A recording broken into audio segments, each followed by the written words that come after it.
Okay, இன்னைக்கு டே 9 of learning German. இன்னைக்கு நார்மலாக ஒரு சென்டென்ஸை வந்து எப்படி மேக் பண்ணலாம் அப்படிங்கிறத பார்க்கலாம். இப்போ வந்து ஜெர்மனுக்கே போயிட்டீங்க. அங்கே போனோடனே ஃபர்ஸ்ட் ஒருத்தவங்களை பார்த்து நீங்கள் என்ன கேட்பீங்க? உங்கள் பேர் என்ன அப்படின்னு கேட்பீங்களா? அதே தான் ஃபர்ஸ்ட் நம்ம பார்க்க போகிறோம். இப்போ வந்து நம்ம உங்கள் பேர் என்ன அப்படிங்கிறது இங்கிலீஷில் என்ன கேட்போம்? வாட் இஸ் யுவர் நேம் அப்படின்னு கேட்போமா? ஆனால் நம்ம வந்து இதவே கொஞ்சம் மாற்றுறோம். எப்படின்னா ஹவு ஆர் யூ கால்டு. ஏன்னா நம்ம இங்கிலீஷில் எழுதிட்டு அதை ஜெர்மனில் மாற்றுறது ஈஸி. ஸோ ஃபஸ்ட்டு நம்ம வந்து இங்கிலீஷில் எப்படி எழுதுறதுன்னா ஹவு ஆர் யூ கால்டுன்னு கேட்போம். ஸோ நம்மளுக்கு ஹவுனா என்ன முன்னாடி வீடியோஸ்லேயே பார்த்துருப்போம், வி அப்படின்ட்டு. ஒருவேளை நீங்கள் முன்னாடி வீடியோஸ் பார்க்கல அப்படின்னா அதையும் பார்த்துட்டு வாங்க. ஸோ அதெல்லாம் பார்த்தா தான் நம்ம இதை வந்து கொஞ்சம் ஃபார்ம் பண்ண முடியும்.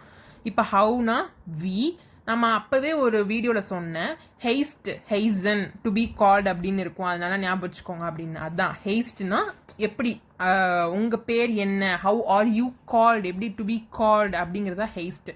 இது அப்படின்னா யூ, இதையும் ஒரு வீடியோ இப்போ மூணுமே தனித்தனி வீடியோவில் பார்த்துருப்போம்.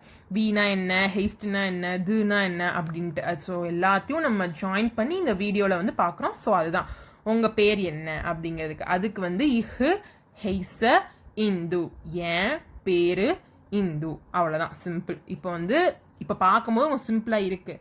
இங்கே வந்து இப்போ சில பேர்த்துக்கு தோணும், என்னடா இங்கே ஹெய்ஸ்டன் இருக்கே, இங்கே ஹெய்சர் இருக்கே, என்ன இது பண்ணுது, இந்த இங்கே ஹெய்சன் இருக்கே, எப்படிடா இது பண்ணுறது அப்படின்ட்டு.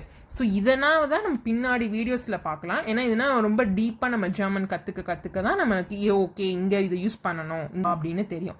ஸோ நார்மலாக வி ஹெய்ஸ்ட் இது, உங்கள் பேர் என்ன, என் பேர் இந்து. அதே மாதிரி தான் அந்த வீடியோவில் நம்ம பார்க்குற மாதிரி யூக்கு வந்து நம்ம சீனும் சொல்லலாம். ஃபார்மலில் வந்து கேப்ஸ் எஸ்ல போட்டால் நம்ம சீனு பார்த்துருப்போம். அதே தான் வி ஹெய்சன் சி, ஹெய்ஸ இந்து, வி ஹெய்ஸ்ட் எர், எர்னா ஹி, எர் ஹெய்ஸ்ட் அருண், என் பேர், அவன் பேர் அருண் அப்படின்ட்டு. அதே தான் வி ஹெய்ஸ்ட் சி, அவ பேர், ஹவு இஸ் ஷீ கால்டு, சி ஹெய்ஸ்ட் அனு.